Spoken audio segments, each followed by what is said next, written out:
ఓం సాయిరామ్. ఆ సాయినాథుని ఆశీర్వాదంతో ప్రతి ఒక్కరూ కూడా ఆనందంగా, ఆరోగ్యంగా, అష్టైశ్వర్యాలతో ఉండాలని మనస్ఫూర్తిగా కోరుకుంటున్నానండి. ఈరోజు బాబాగారు మన కోసం అందించిన సందేశం ఏంటి అంటే, చూడగానే అదృష్టం తెచ్చిపెట్టే అక్షయ పాత్ర ఇది నీకే, నీకోసమే తీసుకుని వచ్చాను. వెంటనే తీసుకో. గురువారం తెల్లవారేలోగానే నువ్వు శుభవార్త వింటావని బాబాగారైతే అంటున్నారండి. మరి బాబాగారు మన కోసం ఎలాంటి అక్షయ పాత్ర తీసుకుని వచ్చారు, ఆ అక్షయ పాత్ర మనకి ఎందుకు ఇవ్వాలి అనుకుంటున్నారో తెలుసుకోవాలి అంటే వీడియోని చివరి వరకు స్కిప్ చేయకుండా చూడండి. అలాగే మన ఛానల్ని ఫస్ట్ టైం చూస్తున్న వారైతే సబ్స్క్రైబ్ చేసుకుని పక్కనే ఉన్న బెల్ ఐకాన్ని క్లిక్ చేయండి. ఇక బాబాగారు అందించిన సందేశం గురించి తెలుసుకుందాం. అది ఒక కథ రూపంలో విని తెలుసుకుందాం. ఒక చిన్న గ్రామం. ఆ గ్రామంలో ఒక శివకేశవులు అనే పెద్ద మనిషి ఉండేవాడు. ఆయన ఒకరోజు పని మీద పక్కన ఊరైన రామాపురానికి బయలుదేరుతాడు. ఆ ఊరికి వెళ్ళాలి అంటే అతను ఒక చిన్న కాలువ దాటి వెళ్ళాలి. అతను ఆ కాలువలోకి దిగుతుండగా అతని కాలికి ఏదో మూట తగులుతుంది. ఇక ఆ మూటను విప్పి చూస్తే దాని నిండుగా వరహాలు ఉంటాయి, బంగారం ఉంటుంది. అది చూసి ఆశ్చర్యపోయిన శివకేశవులు తన మనసులో ఇలా అనుకుంటాడు, అయ్యో పాపం, ఈ ఊర్లో వాళ్ళు ఎవరో ఇక్కడ దీనిని పారేసుకున్నట్టున్నారు. ఇది ఎవరిదో తెలుసుకోవడం ఎలాగా అనుకొని ఇప్పుడు ఆ ఊరికి వెళ్తే అక్కడ మాట్లాడుకునే మాటల్ని బట్టి ఇది ఎవరిదో తప్పకుండా తెలుస్తుంది. అప్పుడు వారి మూట వారికి ఇచ్చేయవచ్చు అని మూట తీసుకుని శివకేశవులు ఆ ఊరికి చేరుకుంటాడు. అయితే అతను అక్కడికి వచ్చిన పని అతి త్వరలోనే పూర్తయిపోతుంది. కానీ అక్కడ పలానా వారిది పలానా బంగారం మూట పోయిందని ఎవరు అనుకోవడం శివకేశవులు చెవిన పడలేదు. శివకేశవులు ఇంటికి పోయే ఉద్దేశంతో తిరిగి వస్తూ దాహం వేసి ఒక ఇంటి గుమ్మం వద్దకు అడుగు పెట్టేసరికి ఆ ఇంటి ఆవిడ లక్ష్మి ఏడుస్తూ అంటున్న మాటలు వినపడతాయి. అవి అతను వింటాడనమాట. ఆ తినే విషం ఏదో నాకు పెట్టి ఆ తర్వాత పిల్లలకు కూడా పెట్టి అప్పుడు మీరు తినండి. మీరు లేకుండా ఈ లోకంలో మేం మాత్రం ఏం చేయాలి? ఆ మాటలు వింటూనే ఉలిక్కిపడ్డాడు శివకేశవులు. వెంటనే ఆ ఇంటి లోపలికి పోయేసరికి అక్కడ వయసు మళ్ళిన ఇద్దరు భార్యాభర్తలు ఉండడం గమనించి తన దాహం మాట కూడా మర్చిపోయి వారితో ఇలా అంటాడు, అయ్యయ్యో, మీరు అంత పని చేయకండి. ఆత్మహత్య మహాపాపం. మీరు అంత పని చేయడానికి అంత అవసరం ఏం వచ్చింది అని అడుగుతాడు. అయితే హఠాత్తుగా ఆ ఇంటి లోపలికి వచ్చిన శివకేశవుల్ని చూసి మొదటగా ఆశ్చర్యపోయిన ఆ ఇంటి దంపతులు తర్వాత కొంతసేపటికి తేరుకుని అతనితో ఇలా అంటాడు, అయ్యా, మీరు ఎవరో నాకు తెలీదు, కానీ నా కష్టం తెలుసుకోవడానికి అయితే వచ్చారు కాబట్టి మీకు అంతా చెబుతాను. నేను చాలా పేదవాడిని. నాకు 3 కూతుళ్ళు ఉన్నారు. అయితే వాళ్ళకు పెళ్లి చేయలేకపోతున్నాను. ఇక మేము బ్రతికుండి ఏం లాభం చెప్పండి? అదేంటి, వారికి మంచి సంబంధాలు రావడం లేదా, లేక డబ్బు సర్దుబాటు కావడం లేదయ్యా అంటే 3కి పెళ్ళిళ్ళు చేయాలని మంచి సంబంధాలు కూడా చూశాము. కానీ వారికి 100 వరహాలు ఇస్తే కానీ పెళ్లి చేసుకోము అంటున్నారు ఆ పెళ్లి వాళ్ళు. పెళ్లి ఖర్చులకే డబ్బు లేని వాళ్ళం. ఇంకా అంతంత కట్నాలు తెచ్చి ఎక్కడి నుండి వాళ్ళ పెళ్ళిళ్ళు చేయాలి చెప్పండి? అలాగని పిల్లలకు పెళ్ళిళ్ళు చేయకుండా ఎంతకాలం ఇలా పిల్లల్ని మా ఇంట్లోనే పెట్టుకొని ఉండగలని చెప్పండి? అందుకనే మేము చనిపోవాలి అనుకుంటున్నాం. 3 పిల్లలు అంటున్నారు. మీరు చనిపోతే వాళ్ళ పరిస్థితి ఏంటి చెప్పండి? వాళ్ళ గురించి ఆలోచించారా? ఒక పక్క పెళ్లి కాలేదు, మరొక పక్క తల్లిదండ్రులు కూడా లేకపోతే వారిని చూసే దిక్కు ఎవరు చెప్పండి? మీరన్నది నిజమే, కానీ మాకు వేరే గత్యంతరం లేదు. ఏం చేయమంటారో చెప్పండి అని అనగానే శివకేశవులు కొంతసేపు ఆలోచించి తనకు ఆ మూట దొరికింది, వీరి కోసమే అయి ఉంటుంది అని తన మనసులో అనుకొని అది తీసి వారికి ఇస్తూ ఇలా అంటాడు, డబ్బే కదా మీ సమస్య. ఇది ఏమంత పెద్ద సమస్య అయితే కాదు. పెళ్లి ఖర్చు గురించి మీరు విచారించకండి. ఇదిగో ఈ వరహాల మూట తీసుకొని మీ పిల్లలు 3 పెళ్ళిళ్ళు చక్కగా చెయ్యండి అని తనకు దొరికిన ఆ వరహాల మూటను వారికి ఇస్తాడు శివకేశవులు. దాంతో ఆ ఇంటావిడ లక్ష్మి పరమానందంతో శివకేశవులతో ఇలా అంటుంది, అసలు ఎవరు బాబు నువ్వు? ఆ శివయ్యే మా మొర విని స్వయాన ఆ శివుడే ప్రత్యక్షమై ఈ వరహాలు అందిస్తున్నాడేమో. ఆయన లీలలు విన్నాను, ఎప్పుడూ చూడలేదు. చాలా సంతోషం బాబు. సరైన సమయానికి వచ్చి కష్టాల్లో ఉన్న మమ్మల్ని ఆదుకున్నావు. నాదేముందమ్మా, ఆ భగవంతుడే మీరు కష్టంలో ఉన్నారని ఈ సమయానికి నన్ను ఇక్కడికి చేర్చాడు. ఇక నాకు సెలవు ఇప్పించండి, నేను వస్తాను అని చెప్పి వారి వద్ద సెలవు తీసుకుని తన గ్రామానికి తిరిగి బయలుదేరతాడు శివకేశవులు. ఇక శంకరయ్య కూడా తాను సంబంధం కుదుర్చుకున్న అల్లులకు కట్నాలు ఇచ్చేసి ముహూర్తం పెట్టించుకోవడానికి ఆ డబ్బు తీసుకుని బయలుదేరుతాడు. మరోవైపు శివకేశవులు వరహాల సంచి దొరికిన కాలువ దగ్గరికి తిరిగి వచ్చేసరికి అక్కడ ఎక్కడో ఎవరో మూలుగుతున్నట్టు వినిపిస్తుంది. కానీ ఎవరో అతనికి అక్కడ కనిపించడం లేదు. అక్కడ రాళ్లగుట్టల మధ్య నుండి శబ్దం అయితే వస్తున్నట్లుంది. అక్కడ వెతికితే అక్కడ ఒంటి నిండా గాయాలతో ఒక వ్యక్తి కనిపిస్తాడు. గాయాలతో ఉన్న ఆ మనిషిని అక్కడి నుండి తీసుకుని పోయి కాలువ నీటితో అతని ముఖం తుడిచి నీళ్లు తాగించి గాయాలు కడిగిన మీదట ఆ మనిషి కొంచెం తేరుకోవడంతో శివకేశవులు అతనితో ఇలా అంటాడు, ఎవరండి మీరు? ఎందుకు మీరు ఇక్కడ ఇలా పడి ఉన్నారు? అసలు ఏం జరిగింది అని అడుగుతాడు. అయ్యా, నా పేరు రామయ్య. ఇక్కడికి చాలా దగ్గరలో మా ఊరు కూడా ఉంది. నేను ఆ ఊరికి వెళ్తూ ఉంటే నాపై గిట్టని వారు దాడి చేసి హత్య చేయాలని చూశారయ్యా. నన్ను ఏదో విధంగా కాపాడండి. అలాగే మీరు మరేం పర్వాలేదు, మిమ్మల్ని నేను మా ఇంటికి తీసుకువెళ్ళి వైద్యం చేయిస్తాను, మీరు ధైర్యంగా ఉండండి అని అతన్ని తన ఇంటికి తీసుకుని పోయి ఒక వైద్యుణ్ణి పిలిపించి అతనికి చికిత్స చేయిస్తాడు. ఇక అతను నిద్రపోతూ ఉండడంతో శివకేశవులు అతన్ని వదిలి పని మీద బయటకు వెళ్తాడు. అలా కొంతసేపటికి కోలుకున్న అతను మనసులో ఇలా అనుకుంటాడు, ఈ శివకేశవులు ఎవరో కానీ చాలా మంచివాడు.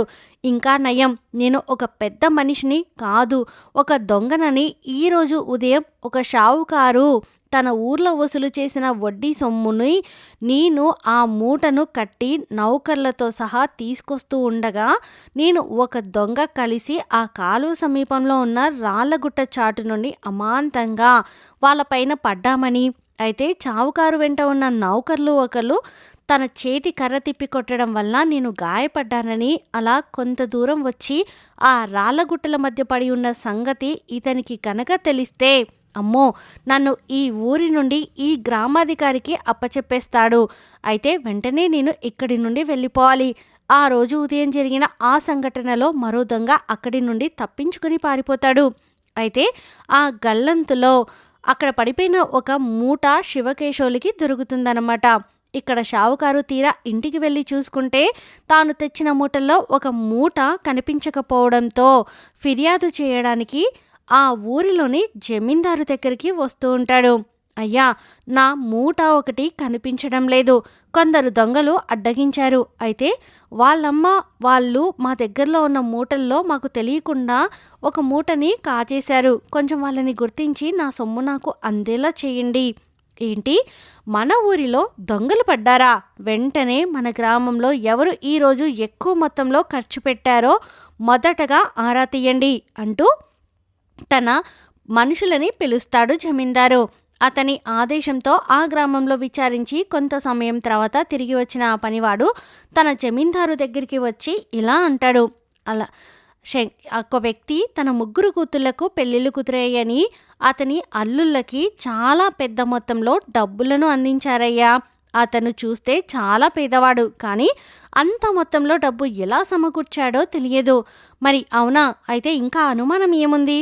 వెంటనే అతన్ని ఇక్కడికి పిలిపించండి, విచారించాలి, అసలు సంగతి ఏంటో తెలుసుకుందాం అని చెప్పగానే వెంటనే ఆ పనివాడు అతన్ని దగ్గరకు వెళ్ళి అతన్ని తీసుకుని వచ్చి జమీందారు దగ్గర నిలబెడతాడు. అతన్ని చూసి జమీందారు ఇలా అడుగుతాడు, చూడు, ఈరోజు పెద్ద మొత్తంలో నువ్వు డబ్బుని నీ అల్లులకి కట్న రూపంలో అందించావని మేము విన్నాము. అవి నీకు ఎక్కడి నుండి వచ్చాయో చెప్పగలవా? అంటే నిన్న ఉదయం మా ఇంటికి శివకేశవులు అనే ఒక వ్యక్తి వచ్చాడు. అతను మా కష్టాలన్నీ విన్న తర్వాత పెళ్లి ఖర్చుల కోసమని ఒక వరహాల మూటని మాకు ఇచ్చి వెళ్ళాడయ్యా.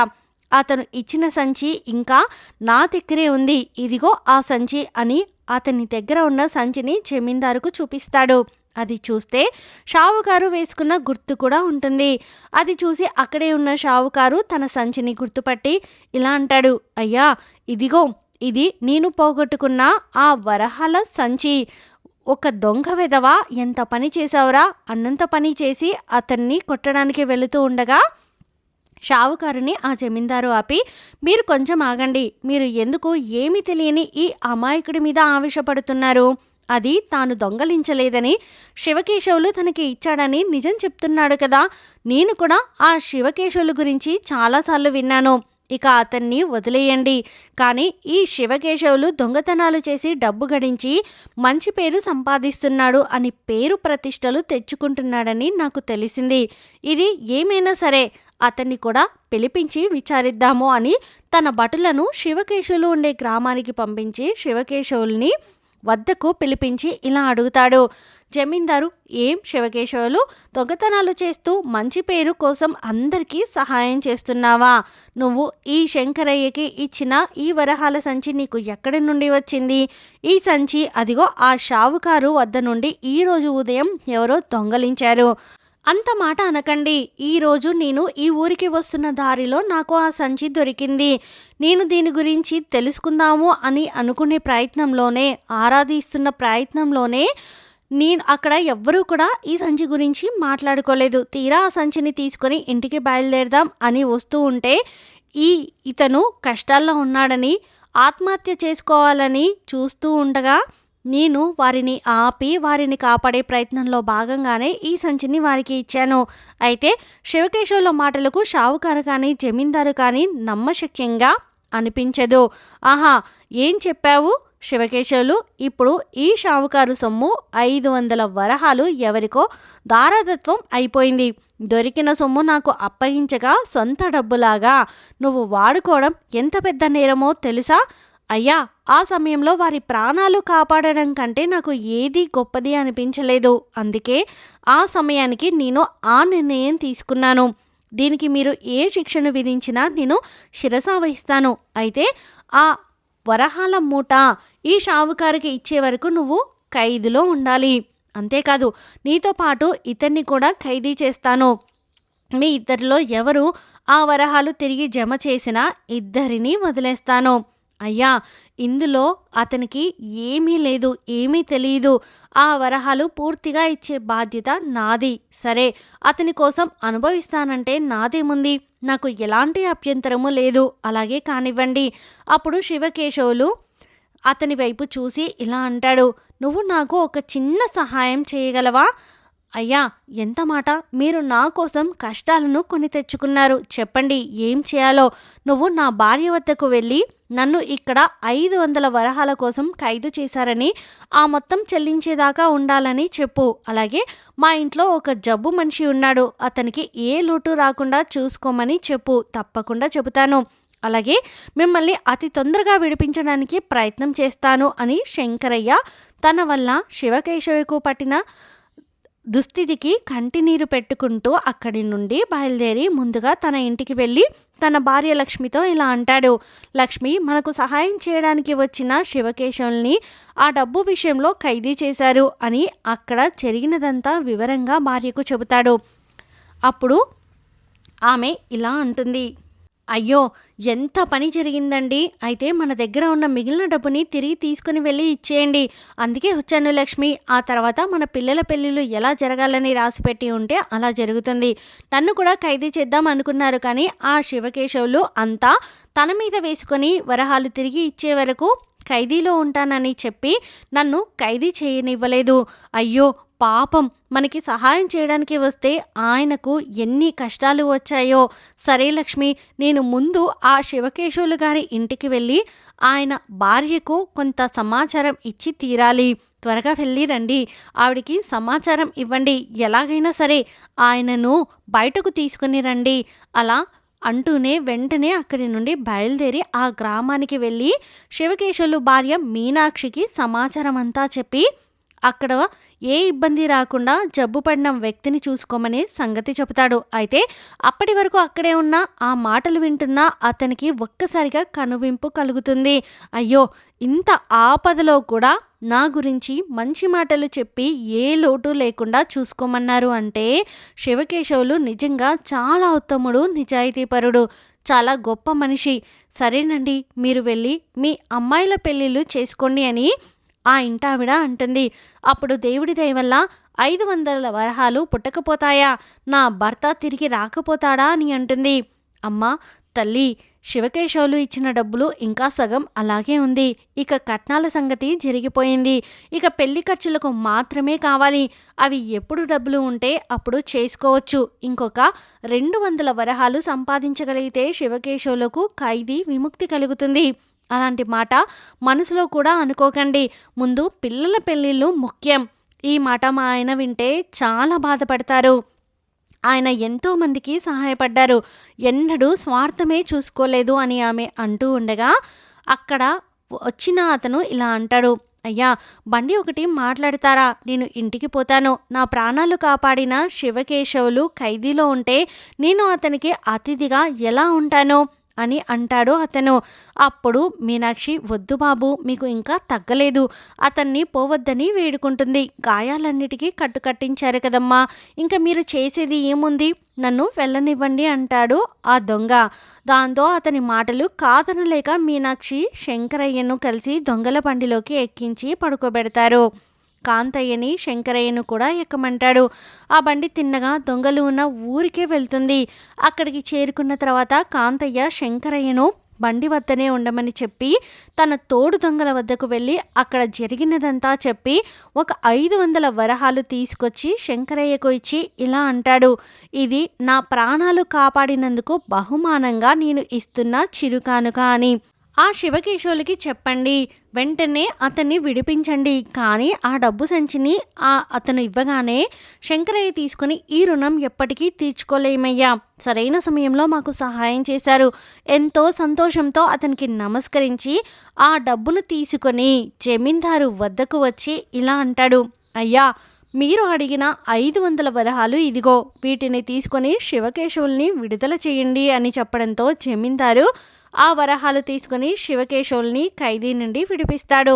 మా ప్రాణాలు కాపాడారు, మా ఇల్లు నిలబెట్టారు, మీకు నిజంగా రుణపడి ఉంటాము. మీకు నిజంగా సహాయం చేసింది నేను కాదు, దెబ్బలు తిన్న మనిషి. అటువంటి వారికే శత్రువులు జాస్తి అని చెప్పి పిల్లల పెళ్ళిళ్ళు సక్రమంగా జరగాలని ఆశీర్వదించి ఇంటికి తిరిగి వచ్చేస్తాడు. ఇక అంత త్వరగా తన భర్త తిరిగి రావడం చూసి మీనాక్షి కూడా ఎంతో సంతోషిస్తుంది. దీన్ని బట్టి బాబాగారు మనకు ఏం చెప్పబోతున్నారు అంటే, మన జీవితంలో కష్టాలు ఉన్నప్పుడు ఆ భగవంతుడు ఏ విధంగా సహాయం చేస్తాడో ఎవ్వరూ ఊహించరు.